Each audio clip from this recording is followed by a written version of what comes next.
3RB. Alors là, on ne sait pas. Rien du tout. 3RB. Je sais pas. 3RB. Il y a un groupe de musique. Région Bretagne. Oui, je pense à la même chose. Radio Bretagne, non Région Bretagne, mais peut-être, mais c'est 3, le 3, non? Troisième région Bretagne, c'est ça? Réseau rural, les routes départementales, des choses comme ça. Les cultivateurs qui se plaignent de leur métier ou... Peut-être au niveau des transports peut-être ferroviaires ou je sais pas. Vous voulez parler La de biodiversité. Notre-Dame-des-Landes? Non? Transport qui dessert les campagnes. C'est pas sur les cochons. Jusqu'à maintenant, 0 pour la question. On est vraiment mauvais.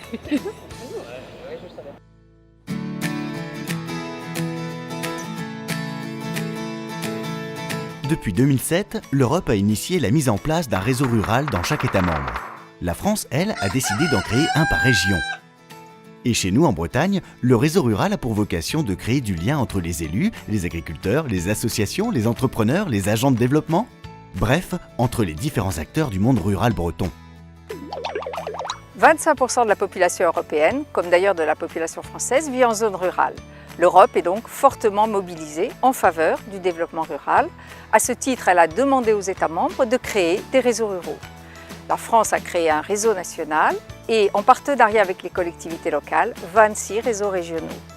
Leur finalité, en favorisant les échanges d'expériences, contribuer au développement économique, social et culturel des zones rurales. On l'a bien compris, le réseau rural est là pour créer du lien. Sa mission première est d'animer.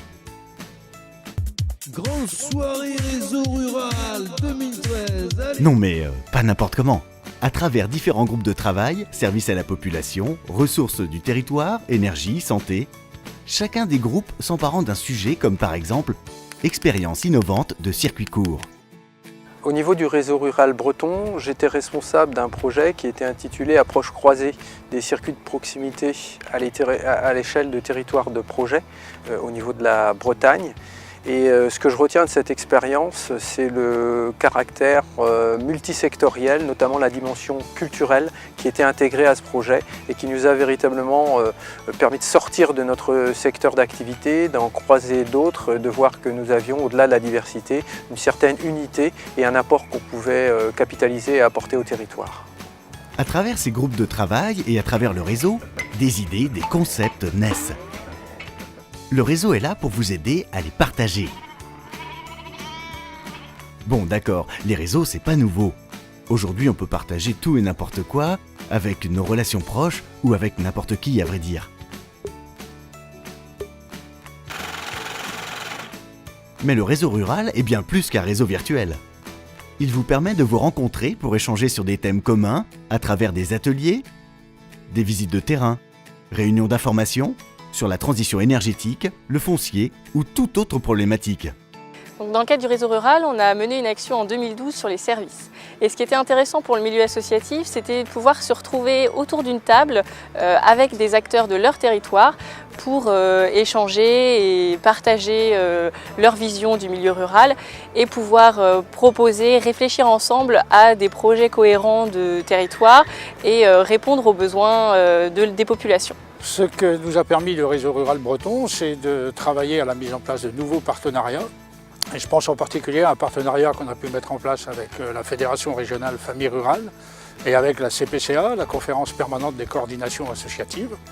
Et à l'occasion de cette action, nous avons travaillé à l'amélioration des relations entre les structures intercommunales, communautés de communes et communautés d'agglomération d'une part, et les associations et leurs fédérations d'autre part. Le réseau rural breton fourmille donc d'idées, de concepts ou d'autres informations.